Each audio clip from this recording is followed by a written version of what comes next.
ការវាយប្រហារដោយយន្តហោះគ្មានមនុស្សបើករបស់អ៊ុយក្រែនទៅលើទីក្រុងសាំងពេទឺប៊ឹកដែលជាទីក្រុងធំទី2របស់រុស្ស៊ីបានបង្កឲ្យមានអគ្គិភ័យយ៉ាងធ្ងន់ធ្ងរនៅស្ថានីយ៍ប្រេងឥន្ធនៈមួយក្នុងតំបន់ខេរ៉ូវស្គីការវាយប្រហារនេះបានកើតឡើងនៅយប់ថ្ងៃទី4ខែកក្កដាឆ្នាំ2026ដែលជាផ្នែកមួយនៃយុទ្ធនាការបន្តប្រើប្រាស់យន្តហោះគ្មានមនុស្សបើកចំណាយឆ្ងាយរបស់អ៊ុយក្រែនក្រសួងការពារជាតិរុស្ស៊ីបានបញ្ជាក់ថាយន្តហោះគ្មានមនុស្សបើកអ៊ុយក្រែនបានវាយប្រហារស្ថានីយ៍ប្រេងឥន្ធនៈនេះដែលជាហេដ្ឋារចនាសម្ព័ន្ធថាមពលដ៏សំខាន់របស់រុស្ស៊ីក្រៅពីស្ថានីយ៍ប្រេងឥន្ធនៈអ៊ុយក្រែនក៏បានវាយប្រហារគោលដៅយោធានៅក្រុងក្រនស្តាតដែលជាមូលដ្ឋានទ័ពជើងទឹកដ៏សំខាន់នៅជិតសាំងពេទឺប៊ឹកប្រធានាធិបតីអ៊ុយក្រែនលោក Volodymyr Zelensky បានបញ្ជាក់ពីប្រតិបត្តិការវាយប្រហារនេះការវាយប្រហារនេះបានកើតឡើងនៅពេលដែលអ៊ុយក្រែនបន្តបង្កើនសម្ពាធលើហេដ្ឋារចនាសម្ព័ន្ធថាមពលរបស់រុស្ស៊ីការវាយប្រហារស្ទើរតែរាល់ថ្ងៃទៅលើរោងចក្រចម្រាញ់ប្រេងឃ្លាំងប្រេងនិងបំពង់បង្ហូរប្រេងរបស់រុស្ស៊ីបានបង្កើតវិបត្តិប្រេងឥន្ធនៈយ៉ាងធ្ងន់ធ្ងរនៅទូទាំងប្រទេសរុស្ស៊ីយោងតាមទិន្នន័យពីអគ្គសេនាធិការនៃកងកម្លាំងប្រដាប់អាវុធអ៊ុយក្រែនការវាយប្រហារតាមយន្តហោះគ្មានមនុស្សបើកបានធ្វើឲ្យខូចខាតដល់ទៅ 42.7% នៃសមត្ថភាពចម្រាញ់ប្រេងសរុបរបស់រុស្ស៊ីអ៊ុយក្រែនបានអះអាងថាជិត 43% នៃសមត្ថភាពចម្រាញ់ប្រេងរបស់រុស្ស៊ីត្រូវបានបិទដំណើរការដែលបណ្ដាលឲ្យមានការខាតបង់សរុបដល់វិស័យប្រេងឥន្ធនៈរុស្ស៊ីចាប់តាំងពីខែសីហាឆ្នាំ2025រហូតដល់ទៅ 13.5 ពាន់លានដុល្លារវិបត្តិប្រេងឥន្ធនៈនេះបានរីករាលដាលពីពេញតំបន់ជាច្រើនរបស់រុស្ស៊ីការខ្វះខាតប្រេងឥន្ធនៈកាន់តែធ្ងន់ធ្ងរឡើងដោយសារតែការវាយប្រហាររបស់អ៊ុយក្រែនទៅលើរោងចក្រចម្រាញ់ប្រេងធំនិងស្ថានីយ៍ប្រេងឥន្ធនៈរុស្ស៊ីដែលជាប្រទេសនាំចេញប្រេងធំជាងគេទី3នៅឆ្នាំ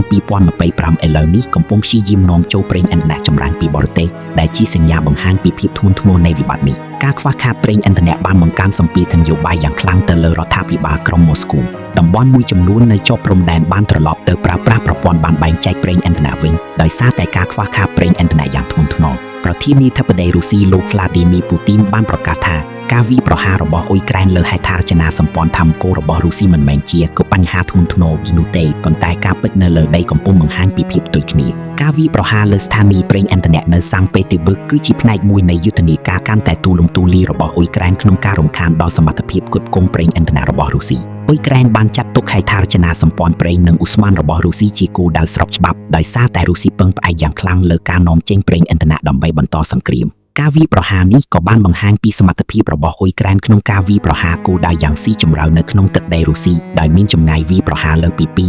2,000 គីឡូម៉ែត្រពីព្រំដែនអ៊ុយក្រែនយុទ្ធនាការវាយប្រហារនេះបានប៉ះពាល់ដល់រោងចក្រចម្រាញ់ប្រេងធំចំនួន16របស់រុស្ស៊ីនិងបានធ្វើឲ្យខូចខាតដល់រោងចក្រផលិតអាវុធចំនួន8កន្លែងនៅក្នុងខែមិថុនាគោលដៅនៃការវាយប្រហារទាំងនេះគឺដើម្បីបង្អត់រុស្ស៊ីនៅធនធានដែលត្រូវការដើម្បីបន្តសង្គ្រាមរួមទាំងប្រេងឥន្ធនៈសមត្ថភាពទំនាក់ទំនងនិងរោងចក្រផលិតអាវុធវិបត្តិប្រេងឥន្ធនៈនេះមិនត្រឹមតែប៉ះពាល់ដល់រុស្ស៊ីប៉ុណ្ណោះទេថែមទាំងប៉ះពាល់ដល់ទឹកដីអ៊ុយក្រែនដែលកំពុងត្រូវរុស្ស៊ីកាន់កាប់ផងដែរការខ្វះខាតប្រេងឥន្ធនៈកំពុងធ្វើឲ្យប៉ះពាល់ដល់សមត្ថភាពយោធារបស់រុស្ស៊ីដែលជាគោលដៅយុទ្ធសាស្ត្រដ៏សំខាន់របស់អ៊ុយក្រែនការវាយប្រហារនេះបានកើតឡើងនៅពេលដែលរុស្ស៊ីកំពុងប្រារព្ធវេទិកាសេដ្ឋកិច្ចដ៏សំខាន់មួយដែលធ្វើឲ្យការវាយប្រហារនេះកាន់តែមានឥទ្ធិពលផ្នែកនយោបាយផ្សែងអុចពណ៌ប្រផេះបានហុយឡើងពីលើទីក្រុងសាំងពេទឺប៊ឹកដែលជារូបភាពនៃផលប៉ះពាល់នៃសង្គ្រាមដែលកំពុងរាលដាលចូលទៅក្នុងជម្រៅនៃទឹកដីរុស្ស៊ីសរុបមកការវាយប្រហារលើស្ថានីយ៍ប្រេងឥន្ធនៈនៅសាំងពេទឺប៊ឹកគឺជាផ្នែកមួយនៃយុទ្ធនាការដ៏មានប្រសិទ្ធភាពរបស់អ៊ុយក្រែនក្នុងការរំខានដល់ហេដ្ឋារចនាសម្ព័ន្ធថាមពលរបស់រុស្ស៊ី